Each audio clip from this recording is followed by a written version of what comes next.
안녕하세요. 대형 멘토 신범철입니다. 오늘 알아볼 기업은 레이크 머티리얼즈고요. 레이크 머티리얼즈에 대한 이슈, 그리고 현재 주가가 어떻게 올라오는지 한번 같이 살펴보도록 하겠습니다.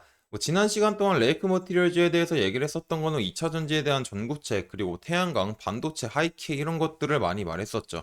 그리고 이제 레이크 머티리얼즈는 반도체에서 제일 많은 매출이 나오고 있다. 하지만 23년도에 매출액이 하락했었던 거는 반도체 업황이 좋지 않았기 때문에 자연스럽게 같이 매출액이 줄어든다는 점들도 얘기를 했었습니다.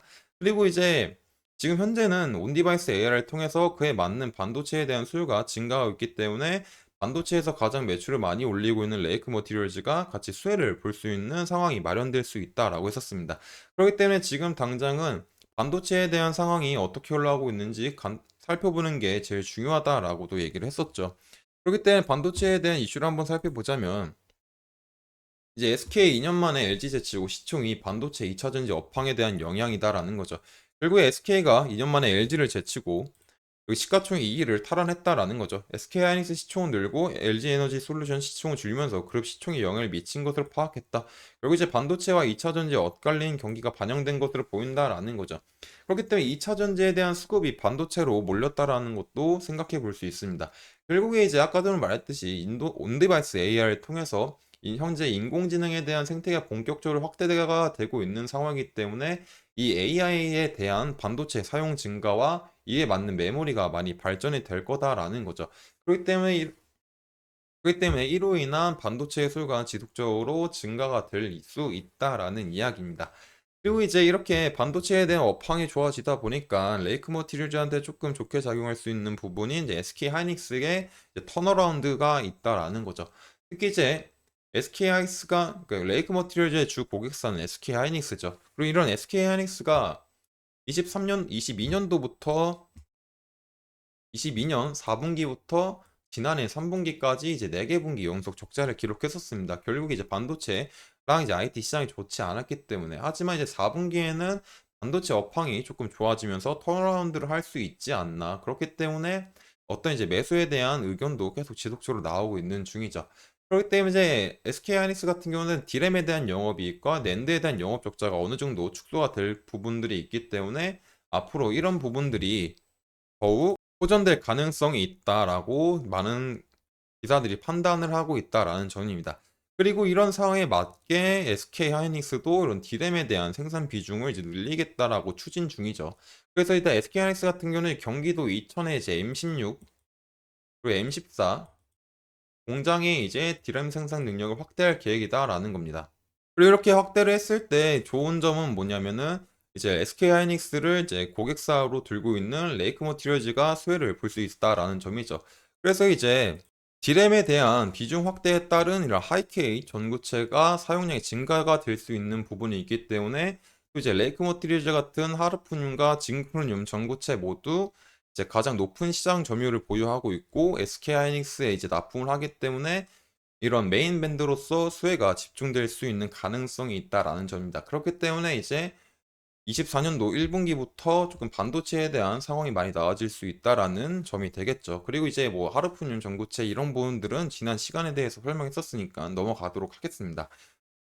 그래서 결국에 중요한 거는 메인 벤더사인 SK하이닉스 업황이 조금 개선이 되면서 디램에 대한 개선이 되고 반도체에 대한 업황이 조금 좋아지다 보니까는 메인 벤더사인 SK하이닉스가 이런 디램에 대한 공급을 늘리겠다라는 거였죠. 결국 이런 비중 확대함으로써 이 디램에 사용될 수 있는 하이케이 전구체에 대한 수요가 늘어나게 될 거다라는 겁니다. 그리고 이런 하이케이 전구체에 대한 수혜를 받을 수 있는 회사는 레이크 머티리얼즈다라는 거죠. 그러므로 이런 수요로 인해서 레이크 머티리얼즈에 대한 매출액에 대한 상황이 조금 더 좋아질 수 있는 상황이 마련될 수 있다라는 점입니다. 그래서 이제 주가를 한번 살펴보면은 이제 많이 눌리고 있는 상황인 거죠.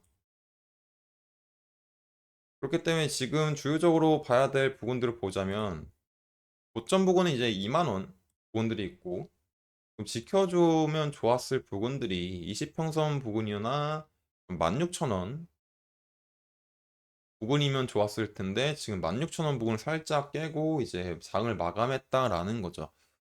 그렇기 때문에 지금 상황에서는 차트를 보게 되면은 아직까지 단기 추세가 조금 하락으로 갈 수는 있어도 10평선이 상방으로 돌아가고 있고 그 과정에서 10평선과 120평선의 골든 크로스가 있기 때문에 어떤 중장기적으로도 이제 상승 추세가 이제 마련될 수 있는 상황이 있다라는 거죠. 그렇기 때문에 아직까지는 뭐 추세 자체가 상승 추세가 깨지지 않았다라고 볼 수도 있다라는 겁니다. 그렇기 때문에 어떤 시나리오를 우리가 한번 생각해 보자면 상승 추세에 대한 시나리오는 지금은 이제 16,000원 부근을 지켜주지 못하고 오늘 뚫어줬지만 일단 이 60평선 부근이자 라운드 피겨로 작용될 수 있는 15,000원 부근들 이런 부분들에서 조금 반등의 흐름이 나와주면 좋지 않을까. 그리고 이 반등이 나왔을 때 다시 이런 전고점 부분에서 뭐 눌릴 수 있겠죠. 눌릴 수 있지만 그걸 크게 눌리지 않고 이런 17,000원 부분에서 잘 안착했을 때는 다시 이런 그림도 생각해 볼 수 있지 않을까라고 생각을 합니다. 반대로 이제 하락 시나리오 같은 경우는 이제 15,000원 부분들을 지켜주지 못하고 깼을 때 얘기겠죠. 그렇기 때문에 15,000원 부근을 지키지 못하고 깼을 때는 제일 중요한 건 다시 이렇게 15,000원 부근으로 들어가는 게 제일 중요할 것 같아요. 이게 60평선 부근을. 그리고 그 과정에서 들어오지 못했을 때는 이제 플랜 B를 세워야 되겠죠. 하지만 아직까지는 뭐 추세 자체가 돌아가지는 단기 추세는 조금 하락이지만 중기적으로 봤을 때는 추세 자체가 아직 돌아온 상황은 아니기 때문에 어떤 반등에 대한 시나리오를 조금 초점을 맞추면 좋지 않을까라고 생각을 합니다.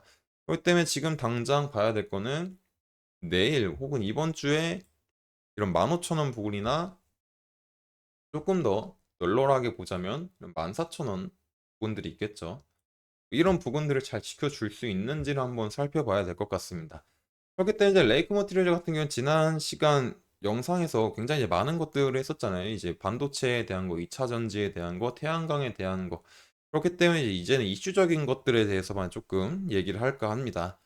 그리고 뭐 중간중간에 뭐 다시 과거 했던 얘기들을 할 테지만 지금 중요한 거는 반도체에 대한 이슈가 계속적으로 나오는지 이런 것들을 확인하는 게 제일 중요할 것 같아 보입니다. 그렇기 때문에 이제 이런 부분에 대해서 제가 지속적으로 얘기해 드릴 거고 또 레이크 머티리얼즈 주가 변동성에 대해서도 제가 지속적으로 체크할 예정이기 때문에 레이크 머티리얼즈에 대해서 관심이 있으신 분들은 제 영상을 시청해 주시면 감사하겠습니다. 이상 대현 멘토 신범철이었습니다.